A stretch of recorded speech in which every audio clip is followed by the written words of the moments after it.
Hi there, this is Manny with Classic Auto Repair. Today I'm going to inspect the bottom side of this 1950 replica. It's a heritage build, and it's got a donor car from the 1970s, probably a sedan, Malibu, Monte Carlo. It's got the 305, Chevy 305 with the turbo 350 automatic transmission.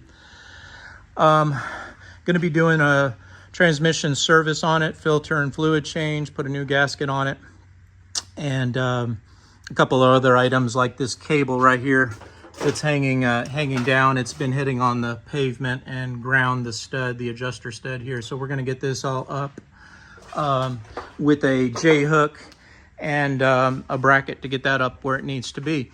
Those are kind of the two priority items, and then got a belt squeal on the air conditioning, got a glove box latch that's not working right.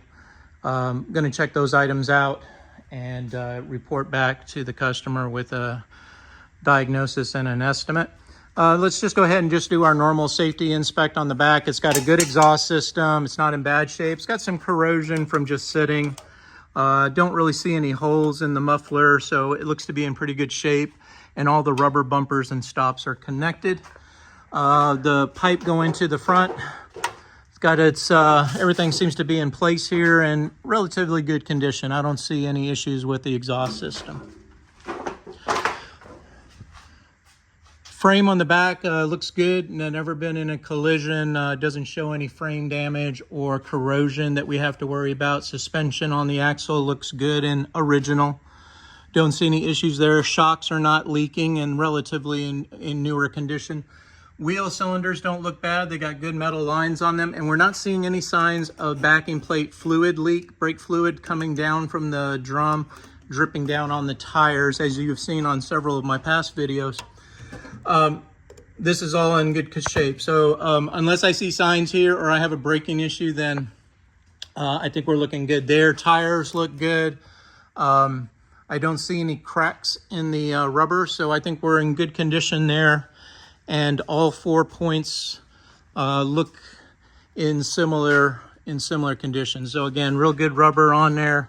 No signs of deterioration or cracks or wear on an alignment issue.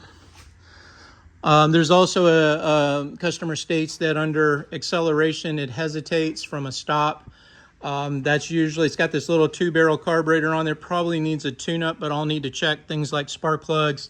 Check the ignition components, the timing, but I'll do a real easy way to check these is just to pull a spark plug out and look at the condition. You want to have a good hot fire there. You want to check the fuel filter situation and the air filter to make sure it's getting good air and good fuel to prevent that hesitation that happens when you step on the gas and it doesn't want to go anywhere. It's a pretty common symptom on these old classic cars.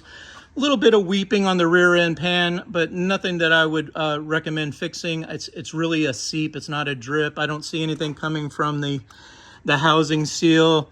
Drive shaft looks like it's in good condition. I don't see any issues there. Brake hose looks good. Doesn't look like it's cracking or signs of wear that we need to be concerned about here.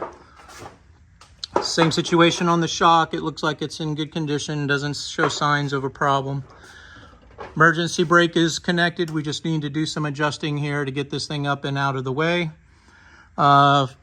Fuel and brake lines all look good. I don't see any issues there that could cause a problem. Got a little bit of dripping coming out the transmission shifter leveler. It looks like usually when you see a drip right there on the end of the lever, it's coming from an O-ring that's inside of this shift lever. You got to take the transmission all apart to service it. So I tend not to, I don't offer that service here. A transmission shop could fix that if it was a concern for you. What I am going to do is remove this pan, check the condition of the fluid, see how much metal is in the pan, and that will determine to me the condition of the transmission. Then we'll get a new filter in there. We'll put some a new gasket seal, tighten everything up, and then install fresh fluid in there, which will get you a transmission service. Let's see if I see anything else here. It's got an adapter for the shifter that it has in it. It's got a floor shift on it. It looks like one of those, what do they call them? Lycar or low car transmission adapter and shifter. They're real nice units. I've seen them in a lot of trucks and cars. So it's nothing wrong with it. Fluid, it's got a little bit of a drip on the oil filter, but nothing to be concerned about. You just want to make sure it's tight, and it is, so we're okay there. Let's see if I can see anything else. Okay, this is the bottom of the brake master cylinder and your steering column here. What I'm looking for here is any signs of brake fluid leaking from the back of the master cylinder, and it's a little bit bubbly there on the booster. So there might be a situation there. I'll just need to check it. I'll get it up inside on the top side, look inside of the master cylinder, see what we're looking like. Spark plug looks like they have some 8mm silicone wires on it. Relatively newer condition, but I'm going to check them, make sure, because this is a real common problem as they sit. You want to make sure they got good electrical connections, which is important to get that good spark at the engine so you don't have a hesitation. Sending unit looks okay here. Don't see a problem. This is the bottom of the air conditioning compressor. Customer states that it's making noise when the compressor is running. Now that can be a problem in the system that's causing drag, making the belt slip, or it's simply an adjustment here where the belt isn't tight enough or it's too worn and it needs a fresh belt. It just kind of depends on the age of these belts. What we do here is we turn the belts, we look at the teeth, and we look for cracks. So I'll be examining that closer. This is the power steering pump. No signs of leaking. Looks very original. Still got the original high pressure line on there and the return. No signs of leaking at all. It's perfectly dry, which is a very rare condition to see on these 70s cars. It's got a new fuel pump, mechanical fuel pump on it. This is your fuel pump, and someone has replaced it recently, so that's in good condition. This is your overflow bottle for your radiator. This is probably where you guys are filling it up. You want to make sure that stays at halfway. Your alternator's up there. Looks like an original alternator, so this might be a part that might be failing at some time in the future. But for right now, if the battery's being charged, you see it on the gauge, you're not having a problem starting it, then the alternator's producing enough current. I can do a test on that as well. Motor mounts look good. Rubber mounts not loose. I don't see any tears in the rubber. I don't see any loose bolts, so we're looking good there. Exhaust manifolds, don't see any cracks in it or signs of leaking. All right, so that's that side, and on this side is where you have your starter. If you had valve cover leaks, you'd have drips right along the bottom of the starter. There's no sign of leaking there. It's perfectly dry. Those spark plugs are definitely old. You can see them right there. Let's see if I can zoom in on them.